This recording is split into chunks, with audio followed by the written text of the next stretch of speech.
하나님 말씀 보겠습니다. 요한복음 20장 24절로 29절 말씀 보겠습니다. 12제자 중에 하나로서 디두모라 불리는 도마는 예수께서 오셨을 때에 함께 있지 아니한지라.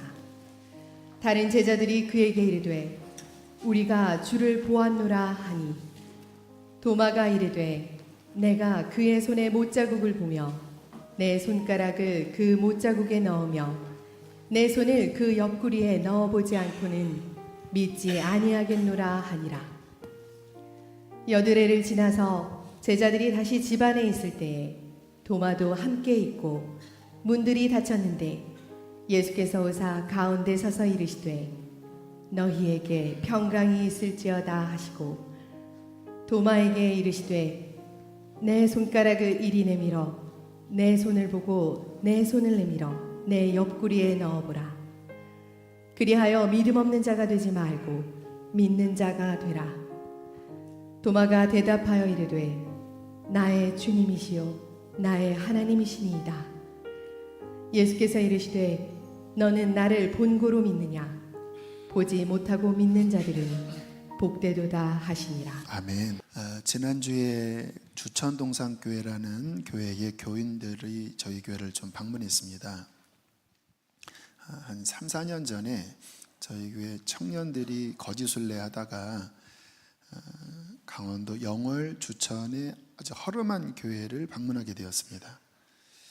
컨테이너 박스를 길게 연결해서 10명도 안 되는 작은 숫자의 교인들이 예배를 하고 있는 곳이었는데, 너무나 불쌍한 그런 상황이었던 거예요. 목사님도 몸이 안 좋으셔서 신장 투석하시고, 또 그 아들이 소아마비인가요? 그 뇌경변이라고 병변이라고 몸이 다 일그러져서 제대로 움직일 수 없는 그러한 상황이었고, 교인은 뭐 아픈 분들 또 할머니 뭐 몇 분들이 모여서 예배하는 곳이었습니다. 근데 우리 갔던 인솔했던 전도사님이 큰 은혜를 받으신 거예요. 정말 이렇게 열악할 수 있나 할 정도로 힘들었음에도 불구하고 그렇게 뜨겁게 기도하시고 예배하는 모습을 보면서 저희 교회에서 후원도 하고, 또 여름 겨울 국내 선교 여행으로 그 교회를 섬겼었습니다. 그런데 안타깝게 작년에 예배당 간판을 새로 교체하다가 그 불똥이 튀어서, 이 조립식이다 보니까 그냥 삽시간에 불이 나서 그 컨테이너 박스 예배당이 전소돼 버린 거예요. 그 일로 아마 목사님이 충격을 깊이 받으셨던 것 같은데, 건강이 급히 안 좋아지시고 끝내는 돌아가셨습니다. 그 이야기를 듣고 너무나 안타깝고, 또 교인들은 어떻게 됐을려나 그런 걱정이 있었는데, 그 이후에 아주 좋은 소식이 들려왔어요. 인근에 땅을 구입을 할 거라고, 또 예배당도 구입을 할 거라고 하는 그런 이야기를 들었습니다. 그때 아마 저희 교회에서 헌금을 모았는데 2천여만 원을 그 교회에 후원금으로 보냈었습니다. 그리고 지난 수요일 날 오셔서 그간에 있었던 일을 이야기를 해주시더라고요. 목사님이 돌아가신 다음에 이제 교인들은 다 뿔뿔이 흩어져야 되잖아요. 근데 사모님 마음 안에 그런 생각이 드시더래요. 25년 동안 눈물로 기도하면서 씨를 뿌렸는데 여기서 문을 닫으면 그 모든 수고가 다 끝나버리는 것이 아닌가. 너무 아깝더래요. 그리고 기도하는데 주님께서 네가 이 목회를 이어서 하라라고 하는 감동을 주셨다고 합니다. 아마 사모님은 사회복지 쪽을 전공하시고 그냥 사모 역할만을 하셨는데, 워낙 교회 상황이 특수하니까 그런 감동을 주셔서 자신이 없었지만 순종을 하셨답니다.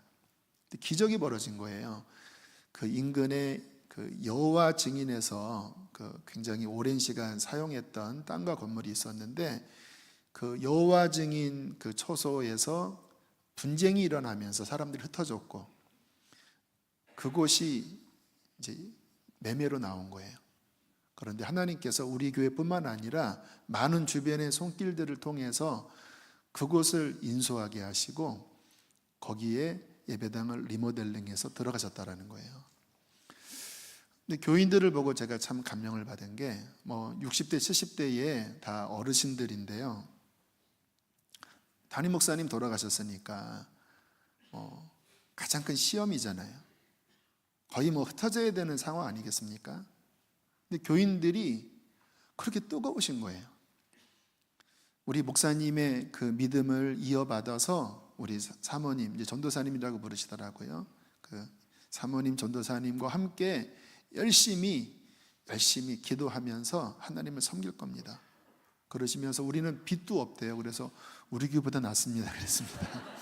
하나님이 은혜를 베풀어 주셔서 그 재정 다 채워주시고 그러면서 한 분 한 분 이야기를 하시는데 그렇게 뜨거우신 거예요. 뭐 예수님 믿은 지 불과 몇 년 안 된 분들도 있고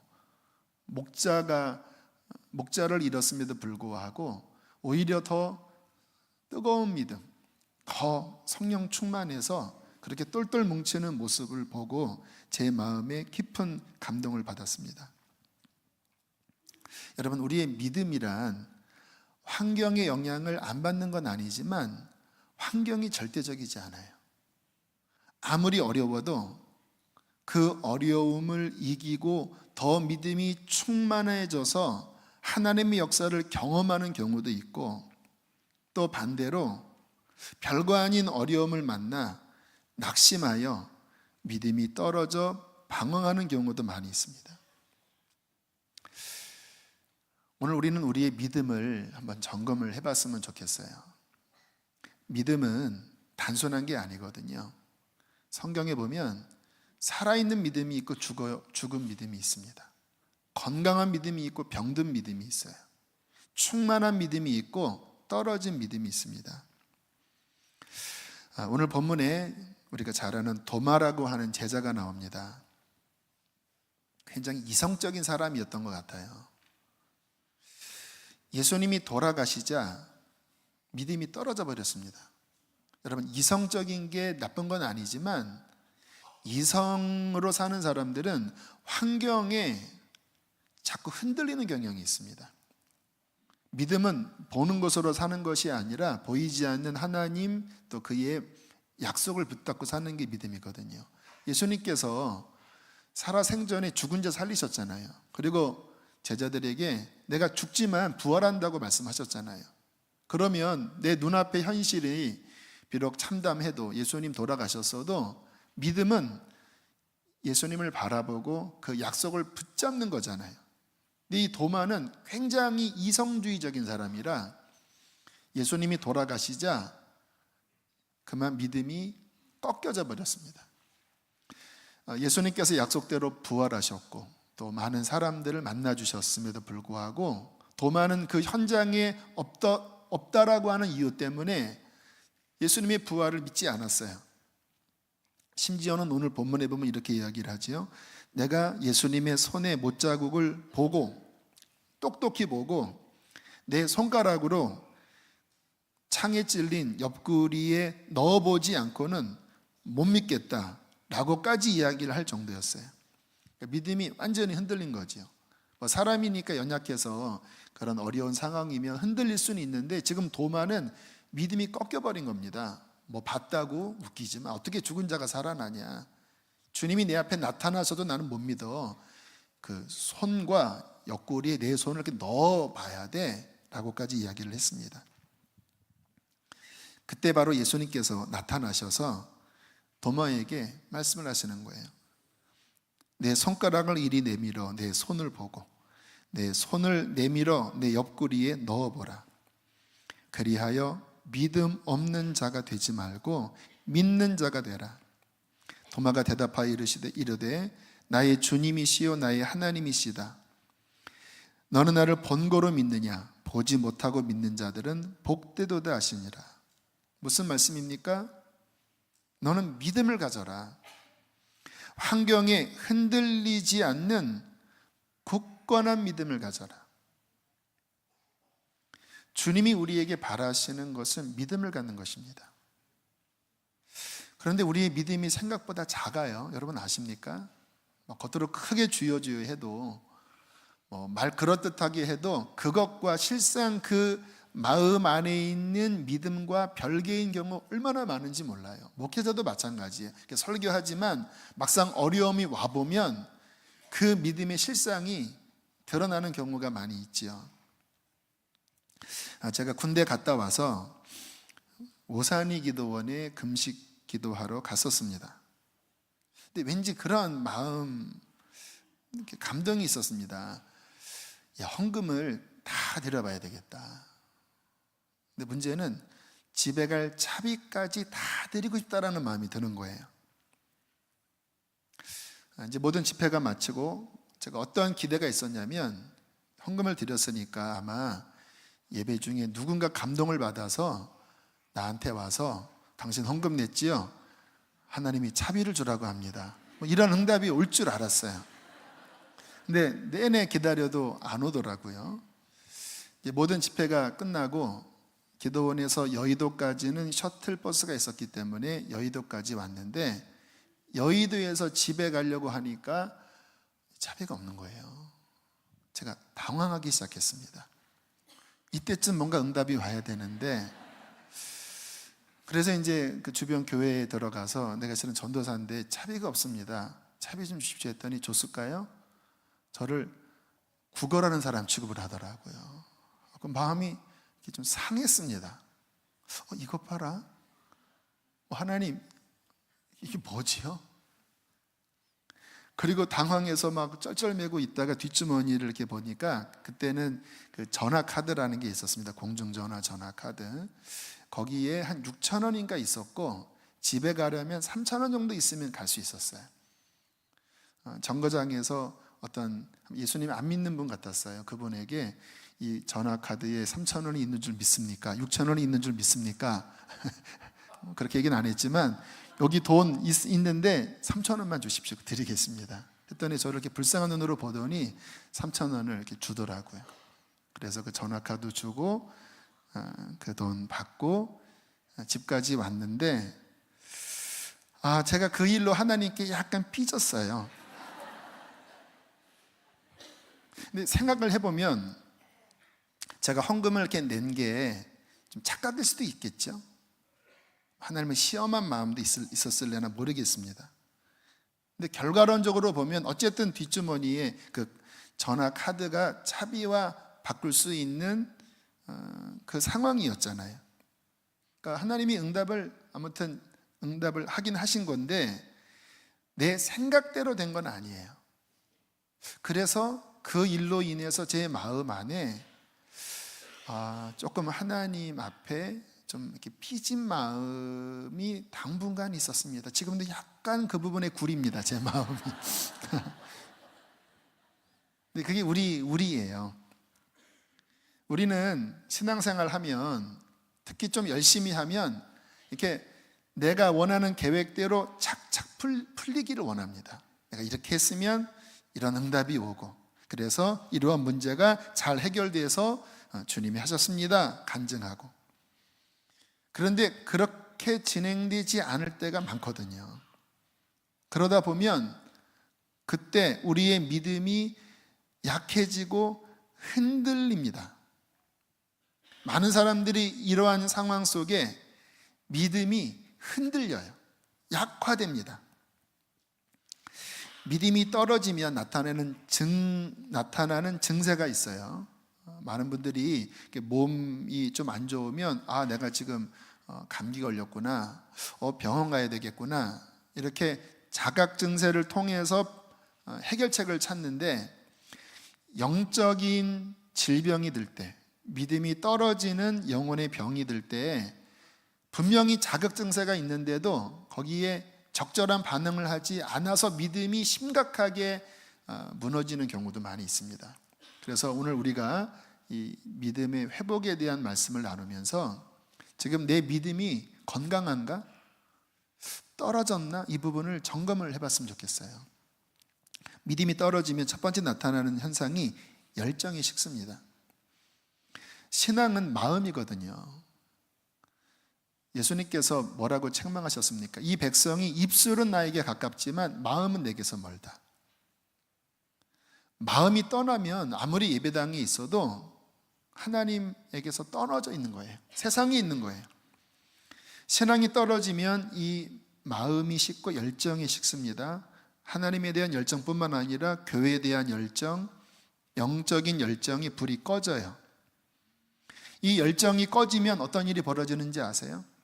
죄가 스물스물 다시 기어 들어오기 시작합니다. 여러분, 우리의 본성은 죄를 원해요. 그런데 우리가 성령 받고 우리 마음이 거룩한 열정의 불이 타오를 때 그 열정으로 육신의 정욕을 밀어내는 거거든요. 세상의 유혹과 싸워 이기는 거거든요. 그런데 이 불이 꺼지면 육신의 정욕을 이기기 어렵습니다. 세상의 유혹이 밀려올 때 그것에 굴복하기가 쉬워요. 그렇게 점점 세상이 들어오면서 방황하는 거죠. 두 번째, 믿음이 병들면 나타나는 현상이 예배가 죽습니다.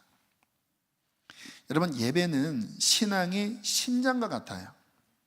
우리의 신체 기관에 있어서 심장이 중요하잖아요. 사람의 건강은 심장이 얼마나 건강하게 펌프질 하느냐에 달려 있다고 합니다. 이 심장이 아주 강하게 펌프질을 하여 피를 온 몸에 아주 힘있게 공급할 때 이 피가 온몸 기관 구석구석 흐르면서 암도 물리치고 또 바이러스가 들어와도 그것을 잡아먹고 이 건강을 유지할 수 있는 거거든요. 근데 심장이 약해지면 피가 끝까지 돌지 않기 때문에 이제 건강이 문제가 생기고 기력이 쇠약해지는 거예요. 근데 영적으로 바로 예배가 우리의 신앙에 있어서 심장입니다. 그래서 성도에게 있어서 예배가 살아있으면, 예배가 충만하면 그 힘으로 실은 모든 시험 다 이깁니다. 여러분, 우리는 환경에 좌우되는 존재 같지만 믿음의 삶은 환경을 넘어서는 거거든요. 예배 가운데 하나님 만나고 그 말씀이 우리 안에 흘러 들어오고 성령의 임재가 우리를 채우고 하나님의 지혜와 깨달음이 우리의 삶을 비추면 그 힘으로 어떠한 어려움을 당해도 다 이겨내는 거거든요. 영월 주천동산교회 교인들이 어떻게 그 어려움을 지금 이기고 있습니까? 예배가 살아있는 거예요. 비록 사모님 전도사님과 예배를 드리지만 그 속에서 성령이 역사하시고 하나님의 음성이 들리고 하나님의 위로가 있고 하나님의 보호하심이 있으니까 그 어려움을 이기고 승리하며 나가는 거잖아요. 예배 믿음이 병들면 가장 큰 문제가 이 예배가 막힙니다. 말씀이 안 들어와요. 이게 겉돕니다. 여러분, 물론 이 부분에 있어서 저는 늘 하나님 앞에 몸부림치는 사람이에요. 왜냐하면 제가 설교를 부족하게 함으로써 사람들이 말씀의 은혜 못 받으면 안 된다고 하는 이런 영적인 안타까운 마음 때문에 되게 이렇게 애를 써요.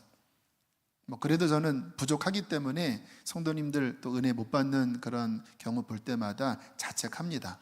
죄송합니다. 그러나 제가 보니까 그것만 있는 게 아니더라고요.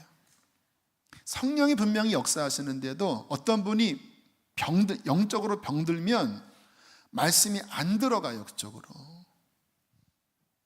열려 있어야 들어가는 거 아니겠습니까? 태평양에 솥이 떨어져도 압력으로 꽉 막혀 있으면 그 엄청난 양의 물이 하나도 안 들어가요. 그러나 구멍이 뚫려 있으면 들어가는 거거든요. 이 신앙이 병든 많은 분들이 영적으로 이렇게 혼미하게 이렇게 막혀 있어서 말씀이 안 들어가요. 졸려요. 예배에 성령의 터치가 없어요. 하나님의 주시는 어떤 레마가 그에게 들리지 않아요. 그렇게 되면은 어떤 일이 벌어지는지 아세요? 육적으로 살아가게 됩니다.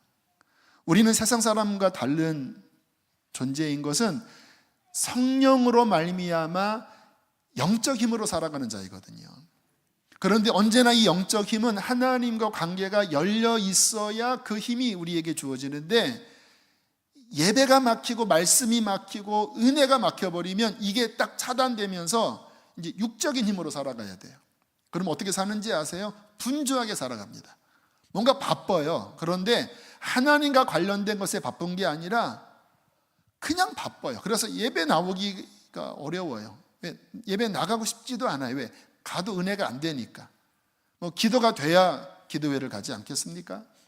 찬양 가운데 주의 임재가 있어야 찬양 예배를 나가지 않겠습니까? 이게 안 되니까 그냥 육적으로 분주하게 당해요. 그러다 보면 거기에서 죄 짓고, 거기에서 상처받고, 강팍해지고, 사탄의 공격을 받고, 그러면서 그의 삶에 심각한 문제가 생기게 됩니다. 우리가 이러한 믿음의 병듦, 믿음이 떨어져서 마음이 강팍해지고 예배가 막히고 열정이 식고 그렇게 믿음이 떨어졌다고 여길 때 우리는 다시 믿음을 회복하는 방향으로 나아가셔야 합니다. 회복되지 않으면 정말 시험 듭니다. 사탄이 정말 물고 늘어져요. 별의별 일 다 벌어집니다. 어떻게 우리의 믿음을 지킬 수 있을까? 우리의 믿음을 다시 끌어올릴 수 있을까? 가장 첫 번째는 시험이 올 때 그 시험을 이기는 훈련을 해야 합니다. 많은 분들이 신앙이 꺾인 이유가 어떠한 시험, 일종의 바이러스, 영적인 바이러스가 들어온 건데 이거를 못 이긴 거예요. 그리고는 그 시험에 그만 눌려서 영적으로 막혀버린 거예요. 주님께서는 우리가 시험에 지는 자가 아니라 시험을 이기고 하나님 앞에 영광 돌리는 자가 되기를 원하십니다. 지난 목요일에 북한에서 2년 6년간 억류되어 있다가 작년에 풀려나신 이면수 목사님을 뵙게 되었어요. 이면수 목사님 귀한 감사 예배에 초대를 받아서 가게 되었습니다. 잘 아시는 분은 아시겠지만 이분은 북한에 대한 하나님의 마음을 품고 엄청난 사역을 하셨던 분이시에요. 북한에 지원한 금액만 해도 수십억, 아마 수백억 가까이 후원을 받아서 북한 쪽에 흘려보낸 그러한 사역을 했던 분입니다. 그런데 어느 날 미국인가 캐나다에서 설교를 할 때 북한 정권에 대한 좀 부정적인 이야기를 했나 봐요. 근데 그게 유튜브에 올라갔고 북한 당국에서 그 유튜브를 검색하다가 그 내용이 있는 것을 딱 발견하고 엄청난 후원을 했음에도 불구하고 북한에 들어왔을 때 최고 존엄 모독죄로 붙잡아서 사형 언도를 내렸어요. 그러다가 조금 민망하니까 종신 노동령을 내린 거예요. 2년 6개월 동안 북한에 억류되어 평생 그런 노동을 안 해보신 분인데 정말 말할 수 없는 고초를 겪으신 그런 이야기를 하셨는데요. 저는 이 목사님 말씀을 들으면서 참 감동받았던 게 그곳에서 낙심하지 않고 오히려 더 회개하시고 또 성경 읽을 수 있도록 배려를 해줬더라고요. 북한 당국에서 성경을 더 읽고 더 주님만 바라보면서 그 2년 6개월을 승리하셨더라고요. 힘들 때마다 고린도 전서 10장 13절 말씀이 생각났다고 해요. 사람이 감당할 시험 밖에는 너희가 당한 것이 없나니 오직 하나님은 미쁘사 너희가 감당하지 못할 시험 당함을 허락하지 아니하시고 시험 당할 즈음에 또한 피할 길을 내사 너희로 등이 감당하게 하시느니라. 이 시험은 감당 못할 시험이 아니야. 하나님이 이길 힘을 주실 거야. 욥기 23장 10절 한번 읽어보실까요? 시작. 나의 가는 길을 오직 그가 아시나니 그가 나를 단련하신 후에는 내가 정금같이 나으리다. 발가락이 얼어 터지고 허리가 끊어질 것 같고 너무나 두렵고 자기 아들보다 더 어린 그 교도관이죠. 간수에게 막 폭언을 들을 때 몇 개월간 설사를 했대요. 왜? 그 스트레스 때문에. 그러나 그 속에서 감당치 못할 시험당함을 하나님이 허락하지 않았어. 그가 나를 단련하신 후에는 내가 정금같이 나오게 될 거야. 그렇게 믿음의 강한 훈련을 받으신 거예요.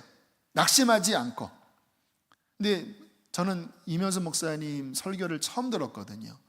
그런데 얼마나 쩌렁쩌렁하게 하나님의 말씀을 대언하시는지 한국교회 회개하라고 하시면서 정말 그 성령에 감동돼서 순결한 정금 같은 단련된 믿음으로 막 말씀을 선포하시는데 엄청난 은혜를 받았습니다. 야, 저분이 북한에서 2년 6개월 동안 지내실 때 그 시간을 통하여 더 용광로에 들어가 재련된 금처럼 더 귀한 믿음이 되셨구나.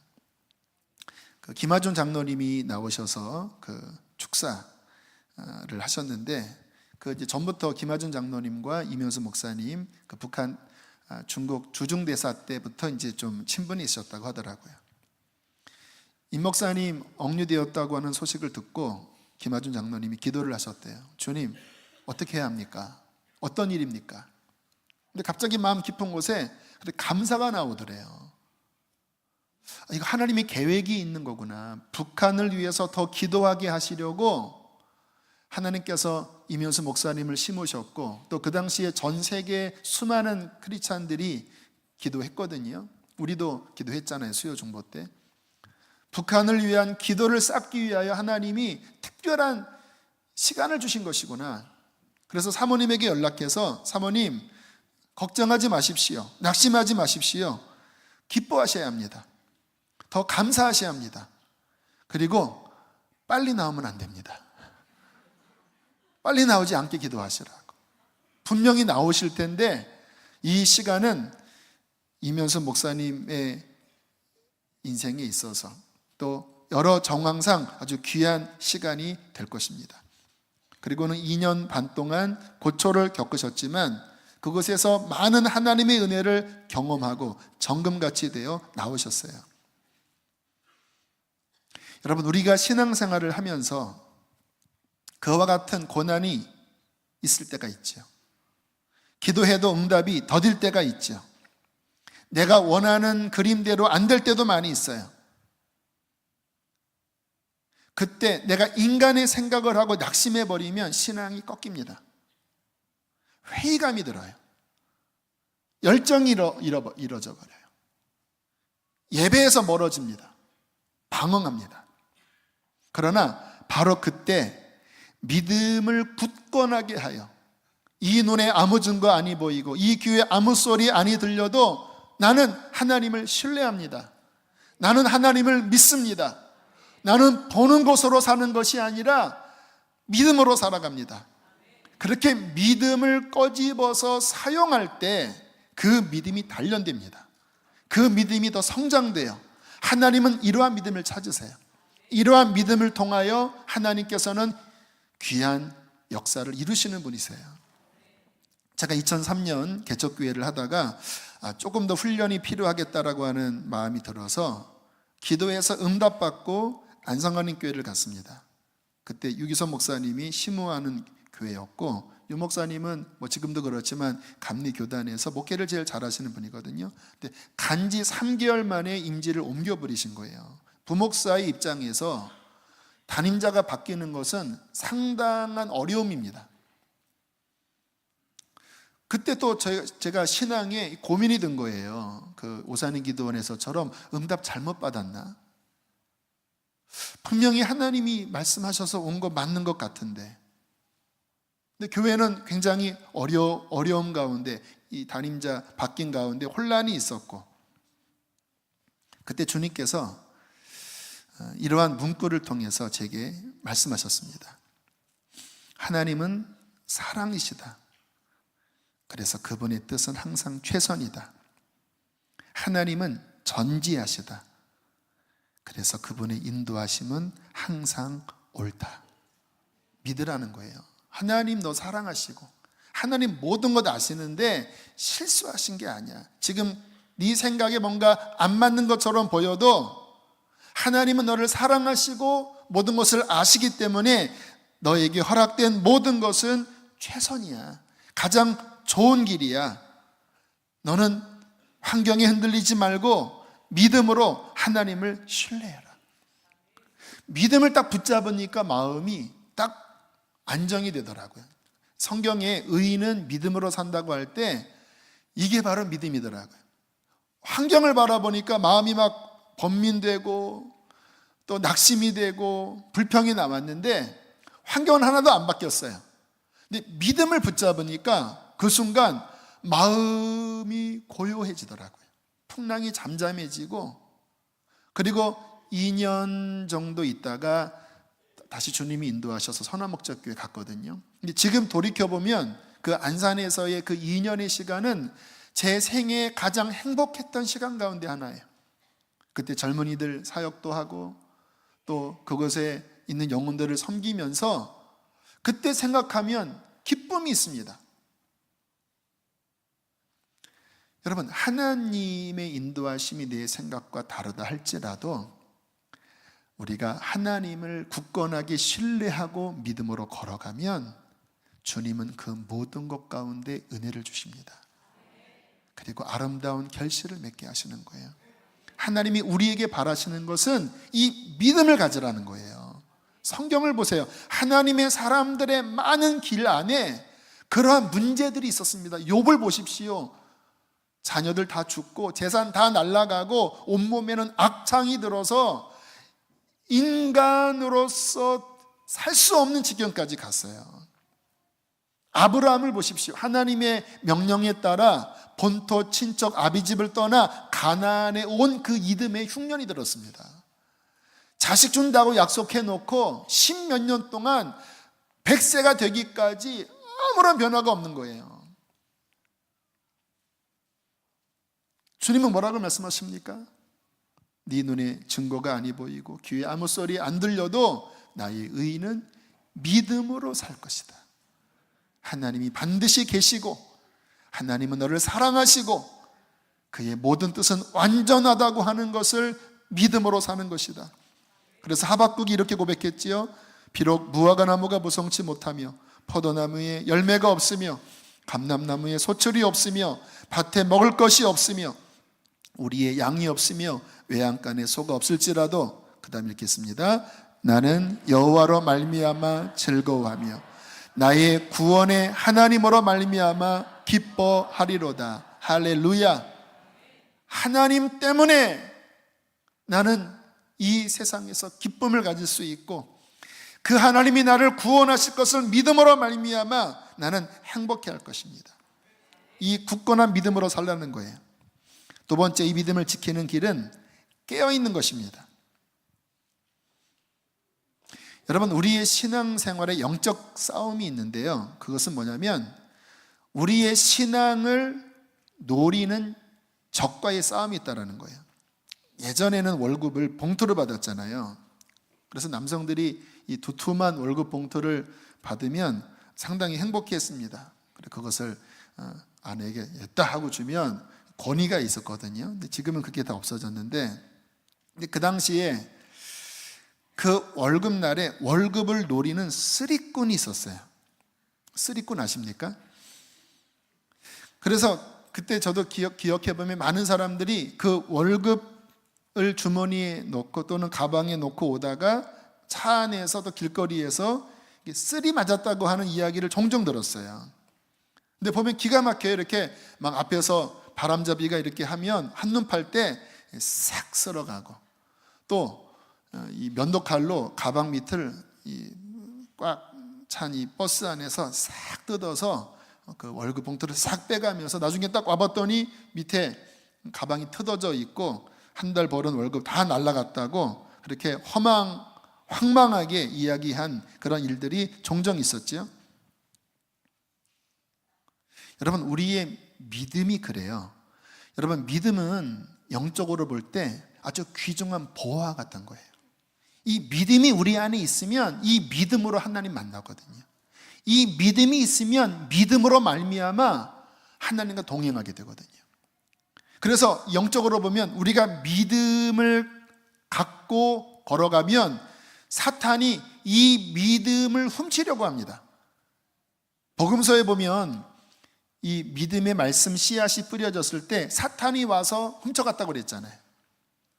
어떤 사람이 믿음을 갖기 시작하면, 믿음이 성장되기 시작하면 사탄은 다시 그 믿음을 빼앗으려고 그 사람의 약점, 또 여러 가지 주변 환경을 흔들어서 그것을 빼앗고자 합니다.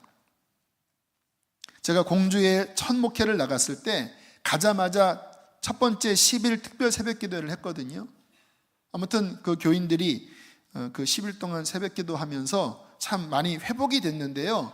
그 이후에 들려오는 소식이 뭐냐면 막 가정마다 막 벌집 쑤셔 놓은 것처럼 막 일들이 벌어지는 거예요. 막 어떤 분은 왜 그 논에 뭡니까?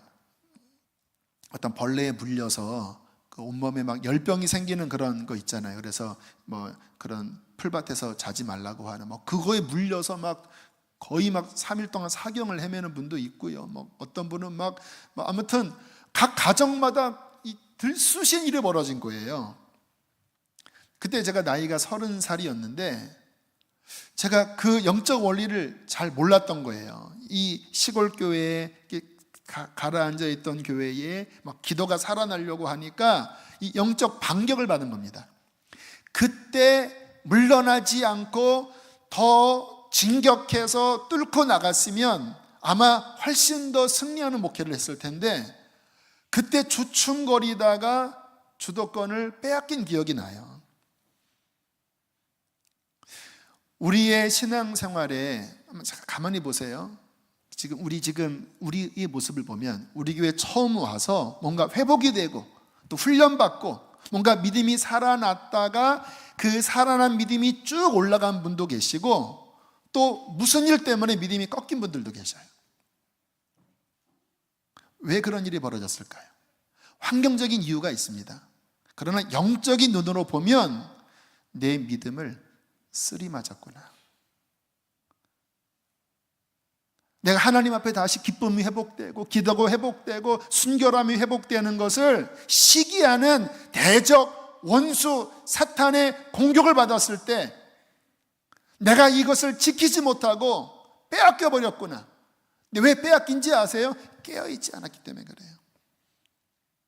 우리의 신앙은 늘 깨어서 경계해야 하고 그 마귀의 여러 속임수를 대처하여 믿음의 방패로 막고 승리해야 합니다. 여러분, 이 떨어진 믿음을 회복하는 길은 하나밖에 없습니다. 다시 주님 앞에 나아가 주님과 깊이 독대하는 시간을 갖는 거예요.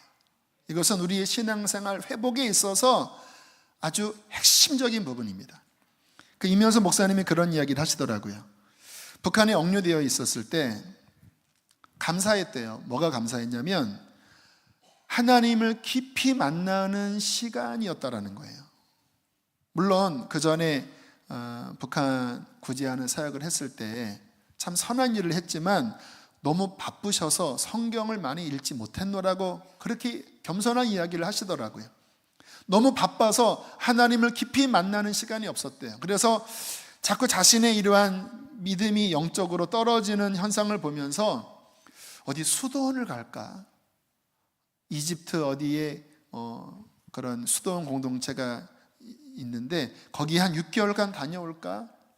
그러다가 그렇게 하지 못하고 했다라는 거예요. 그런데 어쨌든 뭐 문제가 생겨서 북한에 억류되었는데 그곳에서 평생 읽은 성경보다 아마 더 많이 읽으셨나 봐요. 깊이 말씀 묵상하고 또 이 곡괭이질을 하고 그 노동형을 받으면서 하나님 앞에 기도하고 또 앞으로 내가 출소하면 훈련할 훈련 교재들을 이 마음속에 뭐 몇십 과의 그런 레슨 교재를 마음속에 이렇게 준비하는 그런 2년 6개월의 시간을 보내면서 어떤 면에서는 너무 행복한 시간을 가졌다고 하더라고요. 기도할 때 여름에 막 너무 더웠대요. 그때 하나님 앞에 주님 너무 덥습니다. 선풍기도 없습니다. 주님 바람을 주시옵소서. 예수님의 이름으로 기도했습니다 하는 순간 갑자기 이 양산 사이에서 엄청난 바람이 불면서, 바람이 불 상황도 아닌데 예수님의 이름으로 기도했습니다 하는 순간 막 바람이 부는 막 놀라운 은혜도 막 경험을 하고, 감옥에 이렇게 앉아서 잠깐 쉴 때 그 감옥 창살 저 건너로 이 호박잎이 이렇게 자라나는 것을 이렇게 보게 되었는데요. 그 호박잎이 자라나서 잎을 막 내는 그 장면을 볼 때 막 황홀했대요.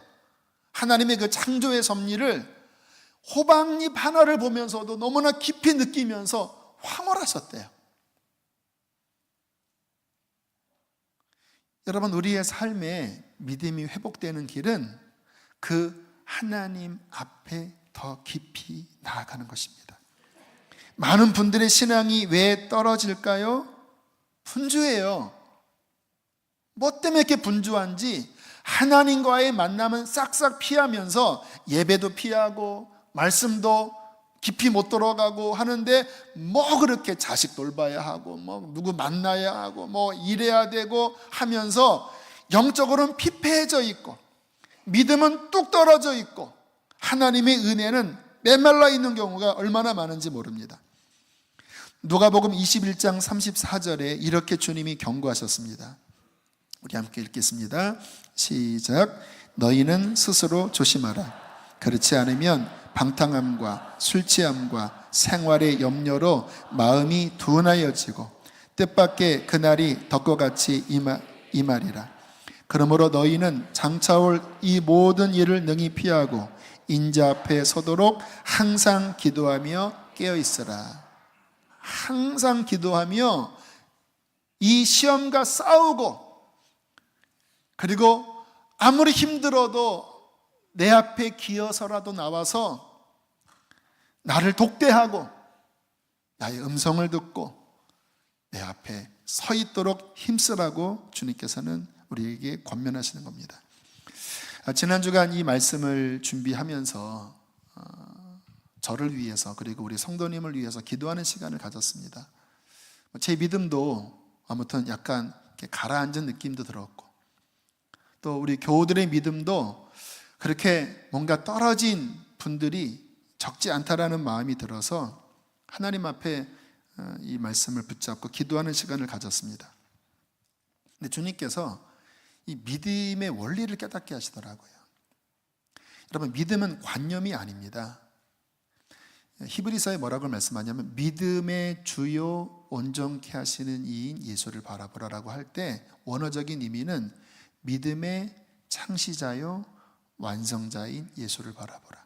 그러니까 믿음은 뭐냐면 예수님이 곧 믿음이에요.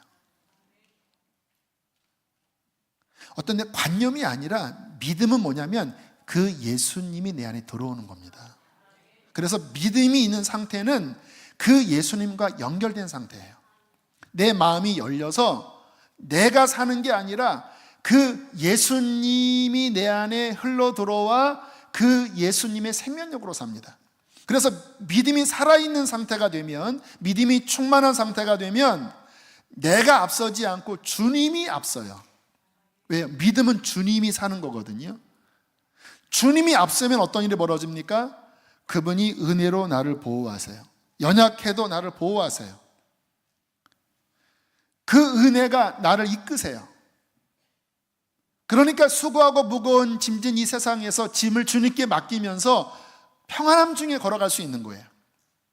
아무리 요동쳐도, 내가 수용소에 들어가 있어도, 교회가 불타고 목사님이 소천했어도 믿음 안에 있으면 예수님과 연결되어 있고 예수님이 내 안에 돌아와서 나를 앞서 끌어가시기 때문에 넉넉히 이기는 것입니다. 그런데 믿음이 떨어지면 어떤 일이 벌어지는지 아세요? 그분을 바라보지 않아요. 믿음의 주를 바라보는 게 아니라 사람을 바라봐요. 환경을 바라봐요. 그러면서 무엇이 앞서냐면 내 자아가 앞서기 시작합니다. 내 판단, 도마처럼 내 판단, 나의 상처, 내 어떤 것들이 앞서면서 내 힘으로 살아가요. 그러면 잘 사는 것 같잖아요. 근데 문제가 있습니다. 하나님의 도움이 끊어지는 거예요. 그러면 내 힘으로 살다가 어떤 일이 벌어질까요? 시험 들고 상처받고 마음은 강팍해지고 그러면서 엉클어지는 겁니다. 예배는 죽고 열정은 식고 뭔가 이렇게 애를 쓰는데 올라가지는 않고 점점 일은 꼬이고, 이때 다시 주님 앞에 나아가서 하나님, 저는 연약합니다. 주님, 제 믿음이 떨어져 버렸습니다. 다시 내가 앞섰습니다. 주님, 저는 연약하오니 주님을 바라봅니다. 주님, 보혈로 나를 씻어주십시오. 주님, 내가 앞섰던 것들을 회개합니다. 내 입술로 범죄했던 것들을 회개합니다. 내 마음대로 걸어갔던 것들을 회개합니다. 회개해야 합니다. 그리고 다시 주님을 바라보고 하나님을, 예수 그리스도를 의지하기 시작하면 다시 주님과 우리가 연결되는 거예요. 이게 믿음의 회복입니다. 그리고 주님을 계속 바라볼 때 그분의 생명의 은혜가 나를 덮어주시는 거예요. 그때 우리 안에 쓰러졌던 믿음이 일어나고 다시 우리의 삶에 주님의 통치하심 아래 안정이 되고, 할렐루야, 다시 주님의 비전이 보이고 마음이 평안해지고 그 은혜 안에서 승리할 수 있게 되는 것입니다. 믿음이 떨어진 분이 계십니까? 주님을 바라보십시오. 성경 보세요. 성경. 지난 수요일 3월 7일에 성경을 일독했어요. 그래서 제가 제 달력에다가 동그라미 치고 일독이라고 썼습니다. 근데 그 아래에 뭐라고 써 있는지 아세요? 준공. 그날 저녁에 준공이 떨어졌어요. 우연일 수도 있지만 저는 이런 경험 되게 많아요. 한 70일 동안 성경을 한 번 읽으면서 많이 투쟁하며 성경을 읽었죠. 그 속에서 회복도 많이 되고 하나님의 음성도 듣고, 그리고 70일 동안 성경을 다 통독을 할 때 하나님께서 선물을 주시는 경우가 많아요. 6일날 준공될 수도 있고 9일날 준공될 수도 있는데 왜 그날 준공이 됐을까요? 자꾸 이렇게 연결시키는 건 위험한 거예요. 조심해, 이런 신앙 조심해야 돼요. 우리의 삶에 하나님의 말씀에 깊이 나를 들일 때에 주님이 바라봐지고 믿음이 흘러들어오게 됩니다. 여러분, 예배에 힘쓰십시오. 성도의 삶의 중심은 예배여야 합니다. 여러분, 죄송합니다. 일주일에 주일 한 번 예배 나오고 어떻게 신앙의 회복이 돼요? 물론 이 남성분들 바쁘신 분들은 어쩔 수 없는 분들은 이해가 돼요. 그래도 힘써서 심장이 튼튼해야 되잖아요. 주일만이 아니라 새벽에도 그래도 몇 번 나오고, 수요 중보 2시간 가까이 예배하는 모임이에요. 금요 성령 집회 거의 3시간 예배하는 모임이에요. 그 외에 하나님이 저희 교회 안에 풍성한 예배의 잔치를 벌이시잖아요. 지난 금요일에도 고성준 목사님, 토요일에도 또 교회론 특강, 얼마나 은혜가 되는지.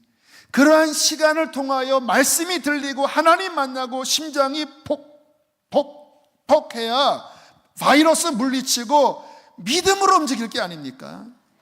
일주일에 예배 한 번 나오고 난 예배가 너무 힘들어요, 은혜가 안 돼요, 그리고는 그냥 육이 앞서서 시험에 폭 빠져서 불평 나오고 원망 나오고 세상에 휩쓸려 산다면, 좀 전에 읽은 말씀처럼 방탕과 술취함과 생활의 염려로 영이 둔하여져서 그날이 덕처럼 너희에게 임하는 일이 벌어지지 않으리라고 누가 장담할 수 있겠습니까? 저는 오늘 주일 예배 후에 이전처럼 앞으로 하지 않고 좀 더 기도하는 이 본당 분위기를 만들려고 그래요. 왜냐하면 어떤 분은 좀 더 기도하기 원하는 분들이 계시더라고요. 그래서 그분들은 기도하십시오. 불도 적당하게 하고 음향도 적당하게 조정할 테니까요. 예배에 힘쓰시길 바라고요. 그리고 하나님 앞에 회개하는 시간 가지십시오. 회개가 꼭 부담스러운 것만이 아니에요. 내가 앞섰던 것에 대하여 다시 원위치해야 돼요. 십자가의 나를 못 받고 다시 그분이 나를 인도하는 그분과 나와 주종 관계가 내 내면 안에 온전하게 될 때에 믿음이 그 안에 회복될 것입니다. 사랑하는 성도 여러분, 우리 이 믿음을 끝까지 지킵시다. 하나님께서 우리의 믿음을 다시 일으키시고 기쁨과 찬송이 회복되게 하실 줄 믿습니다. 함께 우리 찬양하겠습니다.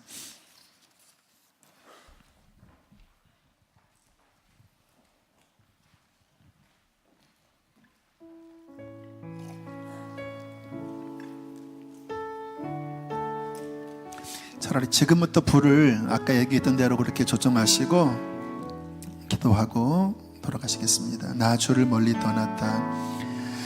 나 주를 멀리 떠났다. 이제 옵니다. 나 죄의 길에 시달려 주여 옵니다. 나 이제 왔으니 내 집을 찾아 주여 나를 받으사 맞아주소서. 나 죄에 매여 고달파 이제 옵니다. 하나님을 돕게 하십시오. 주 크신 사랑 받고자 주여 옵니다. 나 이제 왔으니 내 집을 찾아 주여 나를 받으사 맞아. 우리 마지막 고백합니다. 나 이제 왔으니 나 이제 왔으니 주님 회복하여 주십시오. 내 집을 찾아 주여 나를 맞아 주십시오. 우리 주님을 크게 한번 부르시고 우리 회개하면서 기도하시겠습니다. 주여 하나님 아버지, 나의 떨어진 믿음을 회복하라고 우리에게 함께하시고 우리를 함께하시고 하나님, 주여 우리의 믿음을 회복하여 주시고 하나님, 주님을 따랐던 길에서 내 마음이 멀리 떠나 하나님 열정을 잃어버리고 하나님 세상의 죄악 가운데 육신의 삶 가운데 헤매는 것들을 회개합니다. 주여 주여 십자가 앞에 나갑니다. 주님의 보좌 앞에 나갑니다. 어린 양의 피로 우리를 씻어주시고 주여 떨어진 믿음을 회복하여 주십시오. 떨어진 믿음을 회복하여 주십시오. 회개하세요. 회개하셔야 합니다. 떨어진 믿음을 회개하셔야 합니다. 주여 아버지여 믿음을 다시 찾게 하여 주십시오. 도마처럼 의심하고 욥처럼 하나님 아버지 원망하고 하나님 방황했던 우리의 삶을 하나님 돌이키게 하여 주시고 하나님 다시 한번 굳건한 믿음 위에 설 수 있도록 하나님 아버지 우리를 축복하여 주십시오. 주님을 바라봅니다.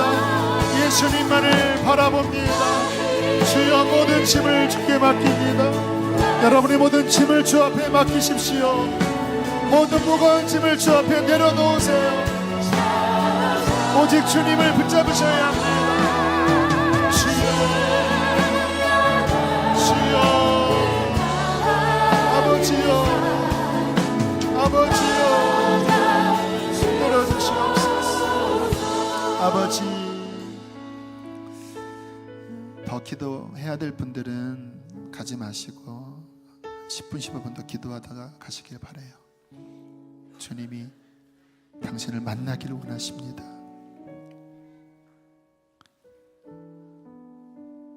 바울처럼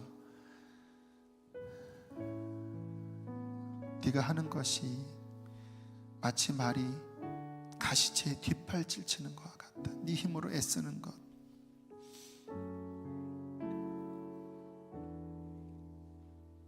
주께서 우리에게 평안함을 주길 원하십니다. 살아계신 하나님, 보혈로 우리를 덮어주십시오. 다시 회복되기를 원합니다. 주님이 아니면 살 수 없는 나입니다. 은혜 때문에 내가 여기까지 왔습니다. 그런데 사탄의 시험에 내가 넘어져서 그 귀한 믿음을 도둑맞았습니다. 감사를 도둑맞았습니다. 하나님, 다시 말씀 앞에 나를 돌아보고 주 앞에 나아오니 나를 받아주십시오. 다시 내 안에 온전한 믿음이 회복되어지게 하여 주십시오. 내 속에 찬송이 회복되어지게 하시고 기도의 문이 다시 열리게 하시고 말씀이 내 안에 깨달아져서 사람이 떡으로만 살 것이 아니요 하나님 입에서 나오는 말씀으로 살 것이라고 한 그 은혜가 내 안에 회복되어지게 해주십시오. 감사합니다. 하나님, 귀한 예물을 봉헌합니다. 기쁘게 흠양하시고 주여 우리 성도들의 기업 복 주시옵소서. 하나님을 위하여 쓰임받는 재정되게 해주십시오. 이제는 우리를 죄에서 건지신 예수 그리스도의 은혜와 하늘아버지의 그 크신 사랑과 성령의 교통하심이 사랑하는 교우들 안에 충만히 함께 있을지어다. 아멘.